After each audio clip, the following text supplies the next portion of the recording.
नीले सियार की कहानी। एक बार की बात है, जंगल में बहुत तेज हवा चल रही थी। तेज हवा से बचने के लिए एक सियार पेड़ के नीचे खड़ा था और तभी उस पेड़ की भारी शाखा आकर गिर गई। सियार के सिर में गहरी चोट लगी और वो डर कर अपनी मन की ओर भाग गया। उस चोट का असर कई दिनों तक रहा और शिकार पर नहीं जा सका।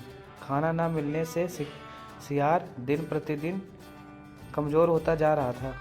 एक दिन उसे बहुत तेज भूख लगी थी और उसे अचानक एक हिरन दिखाई दिया। सियार उसका शिकार करने के लिए बहुत दूर तक हिरन के पीछे दौड़ा, लेकिन वह बहुत जल्दी थक गया और हिरन को नहीं मार पाया।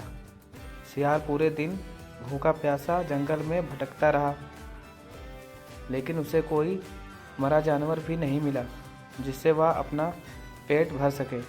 जंगल से निराश होकर सियार ने गांव की ओर जाने की ठानी।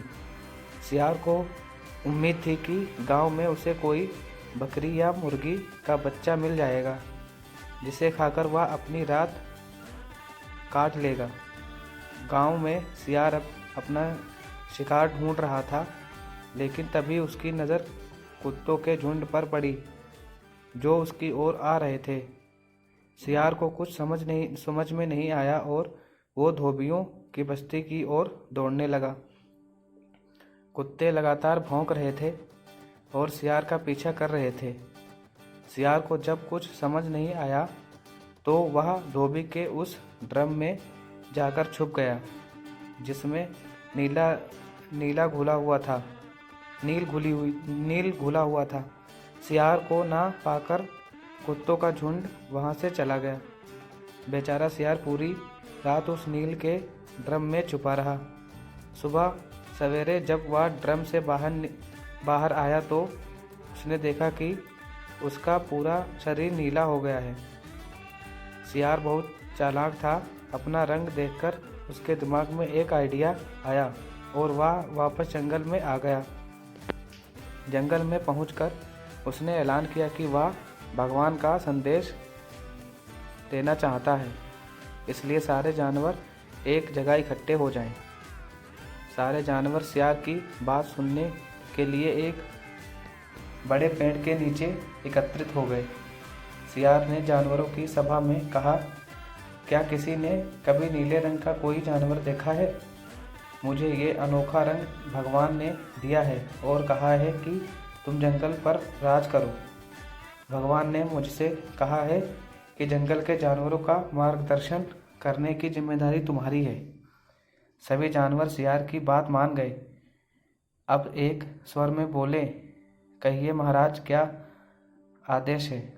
सियार ने कहा, सारे सियार जंगल से चले जाएं, क्योंकि भगवान ने कहा है कि सियारों की वजह से इस जंगल पर बहुत बड़ी आपदा आने वाली है। नीले सियार की बात को भगवान का आदेश मानकर सारे जानवर जंगल के सियारों को जंगल से बाहर खदेड़ आए। ऐसा नीले सियार ने इसलिए किया क्योंकि अगर जंगल में रहते तो उसकी पोल खुल सकती थी। अब नीला सियार जंगल का राजा बन चुका था। मोर उसे पंखा झलते हुए, बंदर उसके पैर दबाते। सियार का मन किसी जानवर को खाने का करता तो वह उसकी बलि मांग लेता। अब सियार कहीं नहीं जाता था, हमेशा अपनी शाही मान में बैठा रहता और सारे जानवर उसकी सेवा में लगे रहते। एक दिन चांदनी रात में सियार को प्यास लगी। वह मांद से बाहर आया तो उसने सियारों की आवाज़ सुनाई दी जो दूर कहीं बोल रहे थे। रात को सियार हू हू की आवाज़ करते हैं क्योंकि ये उनकी आदत होती है। नीला सियार भी अपने आप को रोक ना सका। उसने भी ज़ोर ज़ोर से बोलना शुरू कर दिया।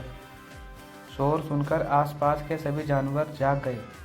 उन्होंने नीले सियार को हू हू की आवाज़ निकालते हुए देखा। तब उन्हें पता चला कि ये एक सियार है और इसने हमें बेवकूफ़ बनाया है। अब नीले सियार की पोल खुल चुकी थी। यह पता चलते ही सारे जानवर उस पर टूट पड़े और उसे मार डाला।